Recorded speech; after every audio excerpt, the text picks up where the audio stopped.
आत्माओं पर रिसर्च करने आई ये लड़की जब पंडित जी से आत्माओं के बारे में पूछ रही थी कि तभी अचानक पंडित जी के पैर रुक गए, जहां उन्हें पेड़ में कैद एक बच्ची की आत्मा बार बार मदद के लिए पुकार रही थी। उन्हें रुका हुआ देख लड़की ने पूछा कि आप क्यों रुक गए। तब पंडित जी ने बताया कि मुझे कोई मदद के लिए पुकार रहा है। जिसके बाद पंडित जी उस पेड़ के पास गए और वहां किए गए तंत्र को हटाकर उस कागज के टुकड़े और लड़की के साथ अपने लैब में आए, जहां उन्होंने उस आत्मा को कुछ प्रक्रिया द्वारा मुक्त किया। जब पंडित जी ने आत्मा से उसके बारे में पूछा तब उसने बताया कि किस तरह उसके मामा ने लालच में आकर मेरे माँ बाप को अपने घर भोजन पर बुलाया और बंदूक दिखाकर उनसे जायदाद के कागज पर हस्ताक्षर करवा लिए, जिसके बाद उन्होंने मेरे माँ बाप को जान से मार दिया। जब हम दोनों अपनी जान बचाकर भाग रहे थे तब मामा ने पीछे से गोली चला दी, जिससे मेरी जान चली गई और मेरी आत्मा विवश होकर यह सब देखती रही। गुरुजी, अब मुझे उनसे अपने माँ बाप का बदला लेना है। अब कैसे इंसाफ दिलाएंगे पंडित जी उस आत्मा को, देखेंगे नेक्स्ट पार्ट में।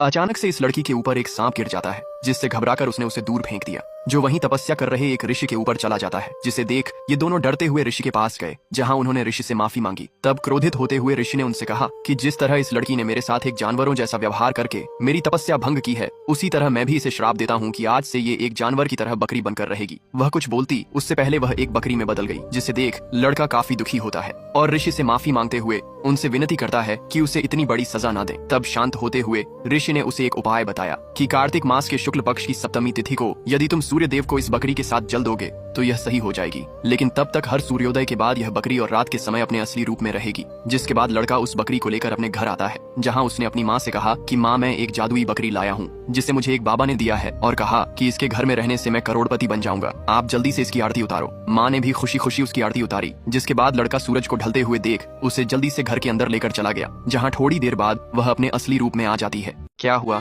जब एक लड़की हर रोज कार की खिड़की से अपने दोस्त को कुछ न कुछ पैसे दे दिया करती थी, उसी के इंतजार में आज भी लड़का सिग्नल के किनारे बैठा हुआ था कि तभी उसे एक लड़की की आवाज सुनाई देती है, जो आज इस शहर को छोड़कर जा रही थी। लड़की उदास थी, इसीलिए वो एक नोट पर अपना नंबर लिखने लगी कि तभी ट्रैफिक शुरू हो गई। इसलिए लड़की ने उस नोट को नीचे गिरा दिया। जब लड़का उस नोट को उठाकर देख रहा था कि तभी एक चोर उसके हाथ से वो नोट छीनकर भाग गया। लड़का उस नोट को वापस पाने के लिए चोर के पीछे भागने लगा। उसी दौरान अचानक एक गाड़ी ने उसे टक्कर मार दी, जिससे लड़का गिरकर बेहोश हो गया। टक्कर मारने वाली महिला एक अच्छी इंसान थी, इसीलिए वो बच्चे को लेकर हॉस्पिटल चली जाती है, जहाँ वह बच्चे को लेकर काफी डरी हुई थी। तब उसके पति ने आकर उसे शांत करवाया। जब उसका पति बच्चे को देखने गया तो वहाँ एक पुलिस वाला बच्चे को बहका रहा था कि बच्चा कह दे कि गलती उस महिला की थी, लेकिन बच्चे ने ऐसा नहीं कहा। वह बोलता रहा कि गलती मेरी ही है। तब आदमी उस बच्चे को लेकर अपनी पत्नी से मिलवाने के लिए ले जाता है, जहाँ महिला उस बच्चे से माफी मांगते हुए उसके बारे में पूछती है। तब बच्चे ने बताया कि मेरा कोई नहीं है, मैं अनाथ हूँ। जिसके बाद महिला उसे अपना बेटा बनाकर अपने साथ ले आई। ये कहानी छोटे से बच्चे की है जो एक कुएं के बगल में टॉयलेट करने जाता है, लेकिन वह थोड़ा शरारती होने के कारण कुएं में ही मस्ती से टॉयलेट करने लगा। तभी अचानक कुएं के अंदर से एक कुत्ता बाहर निकल आता है, जिसे देख धीरू डरकर इधर उधर भागने लगा और भागते भागते वह अचानक से एक गुफा के अंदर गिर जाता है। फिर वह उस गुफा से बाहर निकलने की बहुत कोशिश करता है, लेकिन वहाँ से निकल नहीं पाता। तभी उसे वहीं पर एक मिट्टी का पुतला दिखाई पड़ता है। जैसे ही उसने पुतले को अपने हाथों में पकड़ा, वह चमकने लगता है। उसे चमकता देख वह डर कर उसे दूर फेंक देता है, जिसके कारण वह पुतला एक पत्थर से टकराकर टूट गया और उसमें से एक जिन्न आजाद हो जाता है। तब धीरू जिन्न को भूत समझकर उससे अपनी जान बचाने के लिए इधर उधर भागकर छिपने लगता है। धीरू को ऐसा करता देख जिन्न कुछ समझ नहीं पाता और उससे उसकी परेशानी पूछने की कोशिश करता है। इसी बीच वह कुत्ता गुफा के अंदर आकर धीरू के पास आने लगा। तब जिन्न धीरू को साइड में करके खुद ही एक बड़ा कुत्ता बन जाता है, जिसे देखकर वह छोटा कुत्ता डरकर वहाँ से भाग निकलता है और इधर धीरू उसे ऐसा करता देख बेहोश हो जाता है।